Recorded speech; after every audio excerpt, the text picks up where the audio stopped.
The Losheim Gap is a 5 miles long, narrow valley at the western foot of the Schnee Eifel, on the border of Belgium and Germany. Most accounts of World War II describing the Battle of the Bulge focus on the attack by the Germans around the Siege of Bastogne and the Battle of St.Vith, while the Germans' primary ambitions were actually anchored in taking the Losheim Gap. In this region of the border between Belgium and Germany, it is the only region conducive to military movement. In 1944, Operation Wachturm Rhein was planned by Hitler to trade space for time by an attack which would advance through the Allied armies to Antwerp. This would be through the Ardennes, a region that had long fascinated Hitler, where German armies had attacked with tremendous success in 1914 and again, at Hitler's personal instigation, in 1940.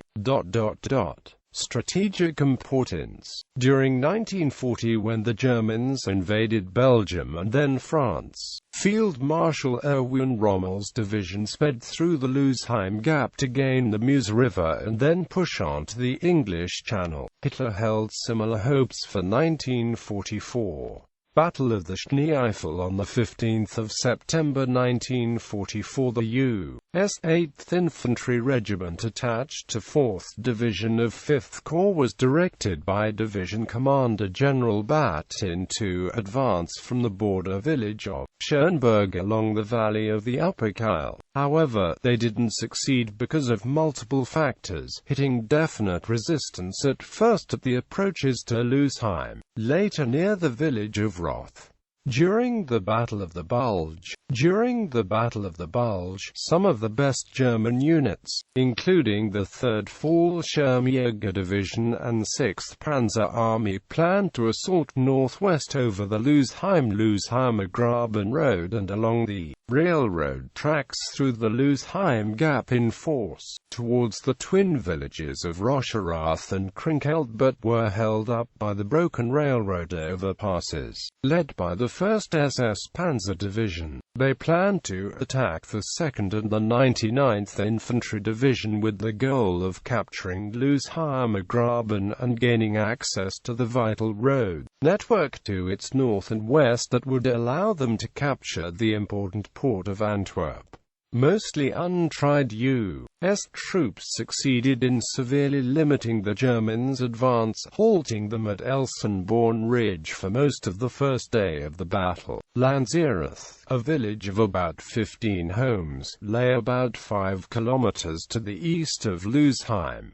The area was on the border between U.S. 8th Corps to the south and U.S. 5th Corps was the responsibility of a single intelligence and reconnaissance platoon of 18 men and Task Force X, a tank destroyer platoon of 55 men. In a calculated risk, the Allies had only a few men stretched very thinly across a wide area. The German forces were located on the eastern edge of the Losheim Gap in Losheim and further east. The Siegfried Line between them divided the Losheim Gap. During their earlier retreat, the Germans had destroyed 2 key railroad overpasses which they planned to repair on the first day of the counterattack. The 5th Panzer Army was given the task of capturing St.Vith and the vital road and rail network it controlled. Dietrich's plan was for the 6th SS Panzer Army to advance east through Landshut and Buchholz Station and then drive 72 miles through Honsfield and Bullingen. The infantry would continue north through Losheim Graben to push the 2nd and 99th Divisions out of the way. This would allow the 12th SS Panzer Division to advance eastward towards a group of villages named Trois Ponts, connect to Belgian Route Nationale N23, and cross the River Meuse. It was then another 53 miles to Antwerp. On December 17, German engineers repaired one of the road bridges over the railroad along the Losheim Graben Road, and the 12th Division German armor began advancing towards the key road junction at Losheim Graben. The Losheim Gap was also the origin of another key route from Germany into Belgium. The 18th Volksgrenadier Division under the command of General Major Günther Hoffmann Schönborn patrolled the Schnee Eifel area. On December 16 at 4 o'clock a.m. they took the 22-foot macadam road route following the Aue River Valley towards Manderfield. The route terminated at several vital crossroads in the city of St.Vith. The 5th Panzer Army planned to bypass St.Vith to the north.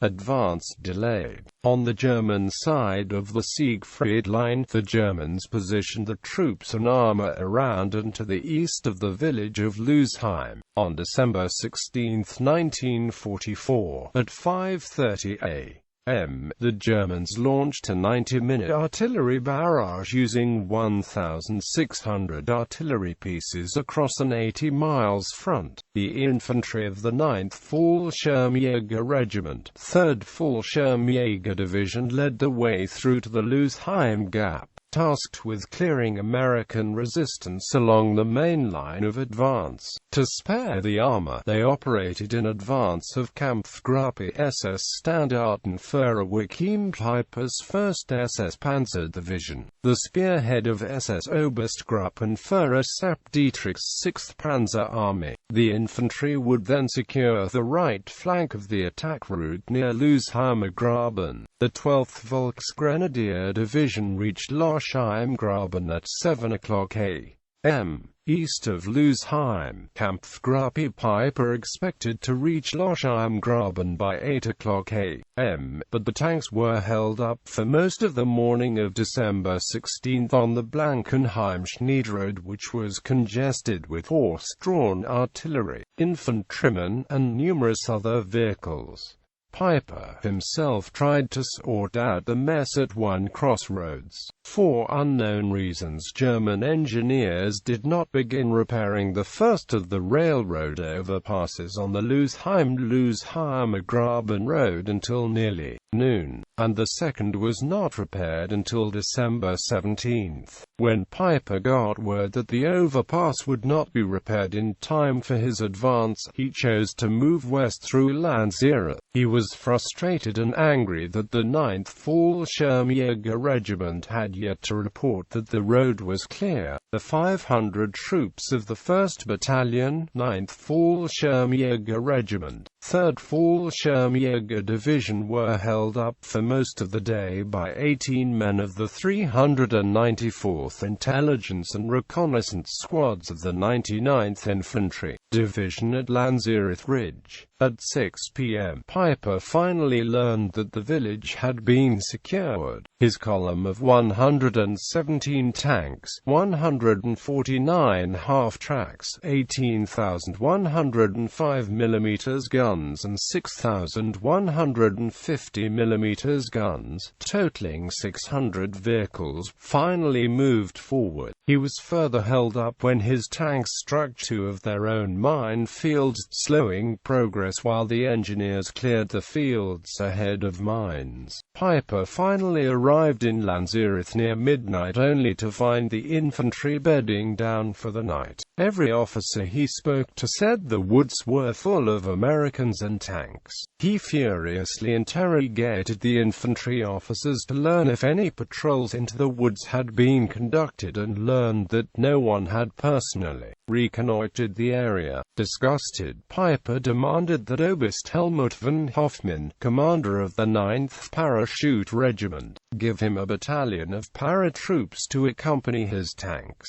At 4:30 a.m. on December 17, more than 16 hours behind schedule, the 1st SS Panzer Division rolled out of Landshut with a battalion of paratroopers preceding them and headed east for Buchholz Station. Advanced towards Hunningen. At Buchholz Station, the 3rd Battalion of the U.S. 394th Infantry Regiment was surprised and quickly captured, except for a headquarters company radio radio operator. Hidden in a cellar, he called in reports to division headquarters until he was finally captured. Driving west-northwest, the Germans entered Honsfeld, where they encountered one of the 99th Division's rest centers, clogged with confused American troops. They killed many and destroyed a number of American armored units and vehicles. Piper easily captured the town and 50,000 US gallons of fuel for his vehicles. He then advanced towards Bullingen, keeping to the plan to move west. Apparently unaware he had nearly taken the town and unknowingly bypassing an opportunity to flank and trap the entire 2nd and 99th Division. Piper suddenly turned south to detour around Hunningen, interested only in getting back onto his assigned Rollbahn. Kampfgruppe Piper a few days later gained notoriety for the murder of U.S. prisoners of war in what became known as the Malmedy Massacre. Losheim Graben attack. The task of defeating the 99th Division was the objective of 12th SS Panzer Division, reinforced by additional Panzergrenadier and Volksgrenadier divisions. On December 17, German engineers repaired one of the road bridges over the railroad along the Losheim Graben Road, and the 12th Division German armor began advancing towards the key road junction at Losheim Graben and the twin villages of Rocherath and Krinkel. However, in more than 10 days of intense battle, they were unable to dislodge the Americans from Elsenborn Ridge, where elements of the 5th Corps of the 1st U.S. Army prevented the German forces from reaching the road network to the west. The German advance never recovered from its initial delay, and the 6th Panzer Army only got as far as Le Glis before its advance stalled out, advancing less than halfway to the River Meuse. The remaining soldiers were left to find their own way back to the east.